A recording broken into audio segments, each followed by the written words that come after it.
What's good, YouTube? It's me, Coach 67 Sports TV. Shout out to the awesome and amazing LDBC, Lions Den Boston community. Shout out to the greatest university in the world, the Southern University. I'm one of the Mighty Jaguars.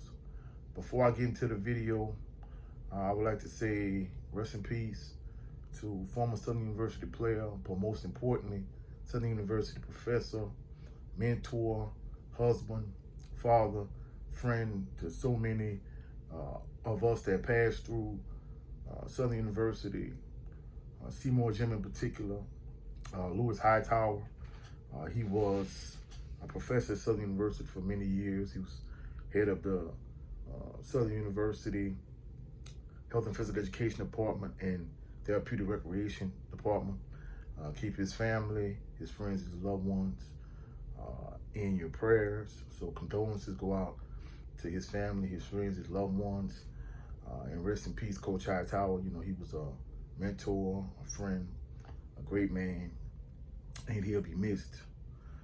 Getting into this particular video, I want to talk about the players that made Southern University's, let me rephrase that. The players on Southern University's team that made the All SWAC team. It was only 5 players. You know, going into the season, I thought it would have been a lot more than that. However, it was not. All right, and those particular individuals, you know, we're not going to go in any particular order. However, those individuals are Taj Brown. He made second team All SWAC. In addition to that, Kelby Givens. Kelby Givens made first team All SWAC.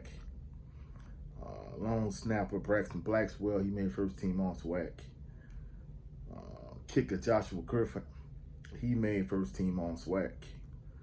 And Jordan Carter, safety, he made first team All SWAC. Now, in terms of Southern's team, you know, they relied heavily on their defense and special teams throughout the season to carry them through. So first, just addressing the side of the ball that kind of had the biggest impact defensively. On the back end, Jordan Carter was by far like the superstar of Southern University's defense. You know, he made a lot of plays on the back end in terms as a safety. He knocked away a lot of passes. You know, he got interceptions. In addition to that, there were instances where they blitzed him off the edge. He was an extra like linebacker type player in the box. The irony that Sean Wallace was the interim active head coach, while Terrence Graves was the interim head coach in terms of handling day-to-day activities.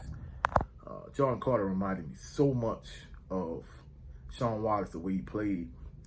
Now, for those individuals that weren't blessed enough to see Sean Wallace in the early 90s play at Southern University, to give kind of more of a modern day reference, he reminds me a lot of when Tyrann Mathieu, the Honey Badger, of course he plays for the Saints now, but when he was at LSU, he reminds me of that type of player. That's the type of impact that Jordan Carter had on Southern University's defense. Now going to the 2 bookends, really, I felt like this was kind of what, outside of Jordan Carter making all the plays he made on the back end, I felt like Taj Brown and Kelby Givens was really what made Southern University's defense go. I think the 2 of them, they kind of fed off each other a lot. Them generating constant pass rush and constant pressure. It really kind of made Southern defense, it kind of made them what they was during the course of the season. Now, Jalen Campbell, I really thought he was going to have a bigger impact at linebacker. I think he did an excellent job in terms of kind of getting everything situated, putting people in a position that they needed to be in. However, but in terms of impact, he didn't have the kind of impact that I thought he would have.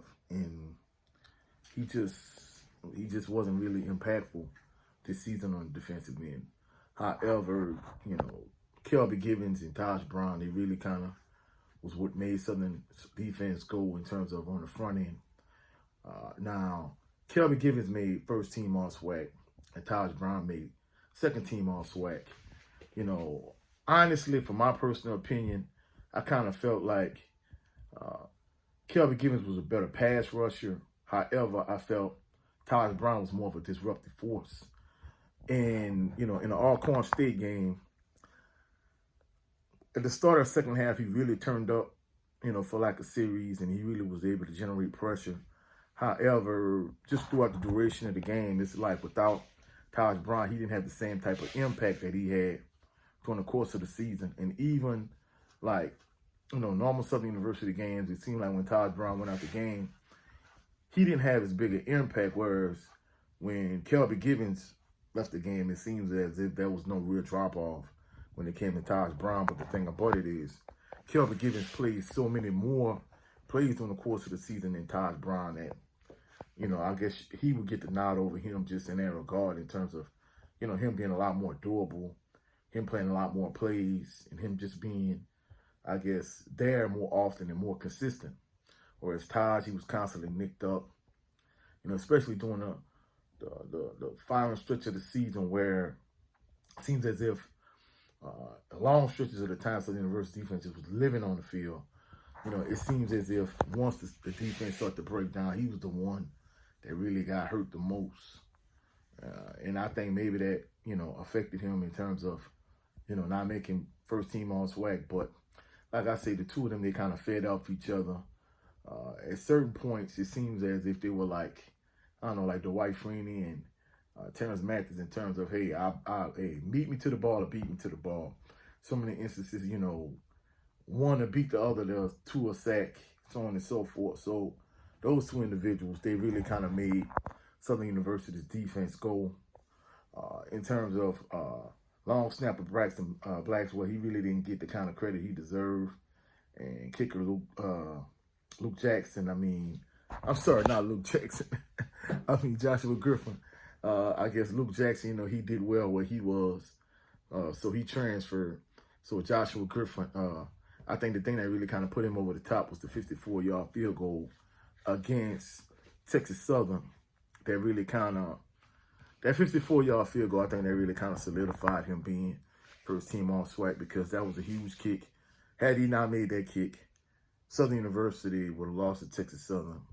That kick sent the game into overtime, and in addition to that, it kind of propelled Southern University to a win. So those were the only 5 players on Southern's team that made the All SWAC team. To me, I think the individual that should have been on a All SWAC team was punter Ruben Beauplants. I think Ruben Beauplants is probably the best Southern University punter I've seen since Matt Bushart.